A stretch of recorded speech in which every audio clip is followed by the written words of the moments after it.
driver stock watch, if we're going to name it that. I think that's fair. I'm going to give you guys a name or a team. And after 5 races in the season at this point, you're going to tell me if you're buying more of their stock, you're holding it for now, or if you're selling. Okay. Do you both want to give an answer on each person or team, or do you want me to ping pong back and forth? Depends on the driver. Let's ping pong back and forth, but I might All jump right. in If if you both Lars have gets a really if you good. both have a very strong opinion, you can both jump in. Okay. We're going to start with Checo Perez, who rounded out the podium in China with his 8 straight top 5 finish. Laz, I'll start with you. Buying, selling, holding. Well, I feel like if I were to hold stock in Checo Perez, I wouldn't have a huge amount based on the previous years. So I think what I would do is hold it. Is that I'd probably just hold it. Like it's a small little nest egg there. It's not really going anywhere. There's a lot of sounds, certainly from him, that he might be staying at Red Bull next year. So that could be another reason to hold it because you never know. You know, things start to go his way, or you know, Max has an issue here or there. He'll win a race. So I'm holding the very small amount of stock that I have in Checo. Do you feel strongly about adding, or would you like to move on, Nate, to I Lando agree. Norris? I'd Okay. hold. Yeah, I'd hold. Okay, Lando Norris. Nate, buying, selling, holding? Yeah, always good time to buy Lando stock, I think. I mean, Lando always just proves how good he is, you know, and I think at the moment, the thing with the McLaren situation, as good as Piastri was in his rookie season, Lando's actually really keeping that gap, you know, and the points gap, he seems to outperform him, you know, quite consistently. It is just a case of him getting the good car, but you want to have, you know, I don't know how you carry stocks around, but you know, a wallet full of Lando Norris stock for whenever McLaren get a championship winning car. So yeah, I think it would take a lot to want to, you know, turn that around at this point. I'm going to ask about the 2 drivers that were involved in a pretty wild safety car incident. We're going to start with Lance Stroll, but before that, Laz, on the ground, just what did you make of the incident, the blaming between the 2, the comments after the fact? Yeah, I think it was disappointing from Lance on a number of levels. It kind of felt like a mistake that driving Formula One shouldn't be making. It's quite clear that it often concertinas up the pack ahead of a safety car restart, and it really is the responsibility of the driver behind to keep an eye or keep a distance into the car in front to know what's going to happen, have a bit of awareness around what's going on. Equally, and this was pointed out, I think by George Russell, that the way they sit in these cars now, you have such little visibility.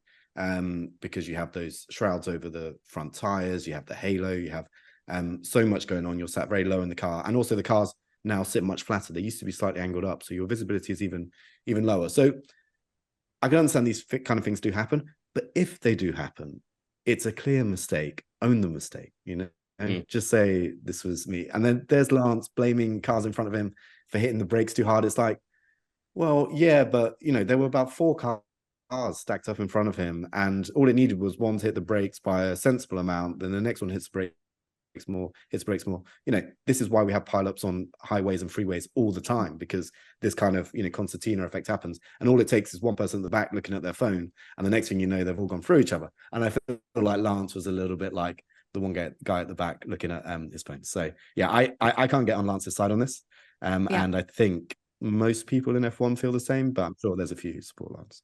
I think as a fan, I'd have more respect for a guy if he just came out of a race and said, hey, I f***ed up. Like, that's on me. But it's never that. Like, sometimes we do, but we rarely get just a straight up, that one's on me, let's move on.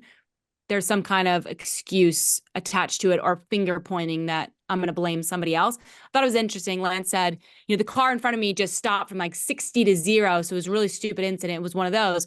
Well, Oscar Piastri was actually asked about it, and he was like, yeah, but everyone else didn't crash into each other. So I'm not buying his explanation. I think in that kind of corner, you always have to kind of expect that, which I thought was an interesting explanation for Oscar Piastri. I love that everybody else gets pulled into it, like they have nothing to do with the incident, but then people want their opinions on it. So with that, Lance Stroll, are you, I assume, selling stock at this point, both of you? Yeah, and what's that thing called where you bet against it? Is it shorting? I think I'm shorting. Is that allowed? Big short.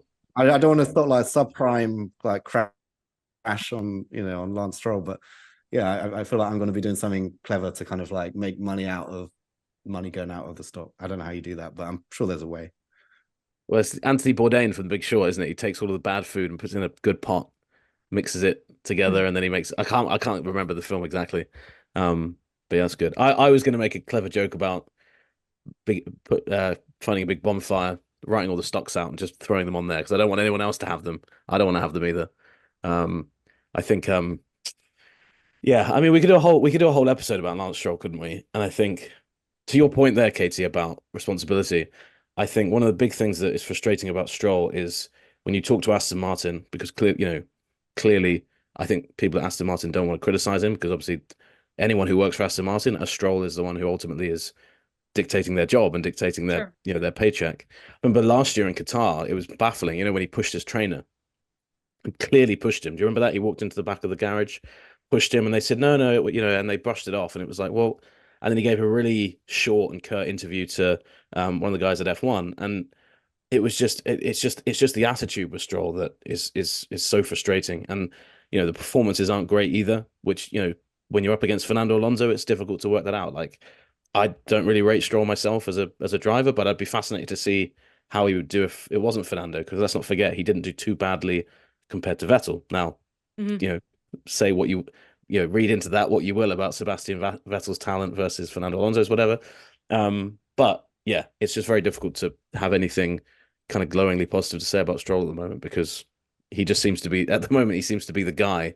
If it's not Logan Sargent crashing out or doing something, it's like, well, it's gonna be Stroll. And when as soon as he went into the pits and you saw him drop down the order on the thing, I was like, he's hit someone. I just knew. And then they showed a replay, and I'm not saying I knew he'd gone into the back of Ricciardo or anything, but I was like, something's happened there, that because he's just pitted at the end of a safety car, and I was spot on. Other side of that incident was Daniel Ricciardo. Laurence, how do you feel about his stock at this moment? Yeah, I'd be tentatively putting some money in, just on the basis that it was a much better weekend. He got the new chassis that he had been promised by RB, because he had some just concerns at the back of his mind that maybe the chassis he had originally, there wasn't something quite right with it. They couldn't find anything obvious, but yeah, he went to that, and sometimes that's a psychological thing. And in F1, the margins are so small that a small little psychological advantage means that you drive that little bit more confidence into a corner, which means your tires are in that little better window, and then that brings more performance and more performance. So my hope is that this is a bit of an upward curve for Daniel Ricciardo now, because whether he remains in F1 long term or is a serious consideration for Red Bull or whatever, I don't know. I mean, I think we're kind of not really in that conversation at all anymore, but I don't want to see him just completely fizzle out with his career this year. I want him to go down fighting and kind of like show us what he can do, in the hope that if he is good enough and if he does perform on the level that I think we all know he probably can in the right conditions, then maybe there's a space still for him in Formula 1.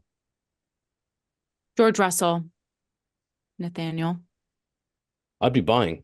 I think, I wrote another piece this week. One thing that's really interesting at the moment is in behind Max. Max is very one-sided in the championship. If you look at most teams, maybe bar Ferrari, really one-sided teammate comparisons at this point in the year, head-to-head. And George is completely outperforming Lewis at the moment across the board. And now, you could say, well, Lewis's head maybe isn't in the game since he went to Ferrari or whatever. But, I think Russell more and more is looking, like I think we've always known he's the long-term future of Mercedes, but this is exactly when Mercedes are in the position they're in, he's performing well. So yeah, I would buy. And I think maybe less so than Lando, but in a similar vein, like at some point things are going to come good. You would hope for Mercedes, and you would hope for Russell.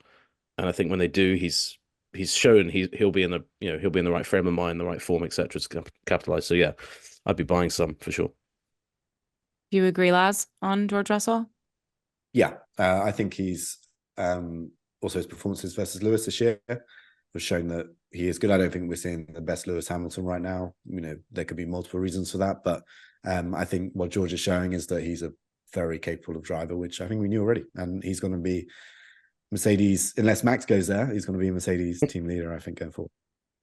To that point, Lewis Hamilton, his teammate, would you just be holding his stock at this point to see what happens when he does get to Ferrari? Or would you start selling, if I can even believe I'm saying that about Lewis Hamilton? Yeah, I think because that stock would be worth so much, I'm assuming I've held it now for a few years, Perhaps I'd be tempted to try and cash in, but also it would depend on what the market's doing. If other people are selling Lewis stock because he's not doing so well right now, I'd hold. I'd go against the trend of the market, knowing that he's going to Ferrari, and that ultimately, yeah, I think Lewis at Ferrari, you're going to want to have some of that stock left, right?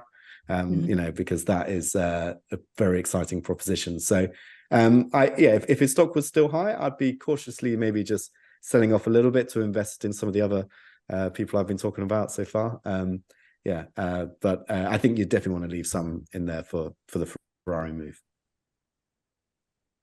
Couple teams that I want to throw at you guys. Nate, would you buy, hold, or sell Williams stock at this point? Oh, that's a really good one. I think I'd buy. I think I would tentatively, with a bit of trepidation, maybe. If I'd made a bit of money selling some Lewis stock high, like selling higher Lewis or something. I think Williams is a really fascinating team to look at on the grid, because obviously they've got Albon there, who I think is fantastic. And I've really been impressed with James Vowles, is kind of trying to drag that team kind of, into the modern era. There's a lot of infrastructure stuff that he's really trying to improve. And, we've seen how far behind that team is with the chassis situation, stuff like that. And they have owners that are willing to spend, and are willing to invest in the team. Maybe not as much as James Vowles wants, but I think, I think a lot of it will hinge on what they do with Sargent's seat. I'd hope they'd get a competitive driver in. I've heard some people suggesting Sainz should go there instead of Sauber, which I don't see the long-term logic of, but if Williams could pull that off, that would be pretty mega.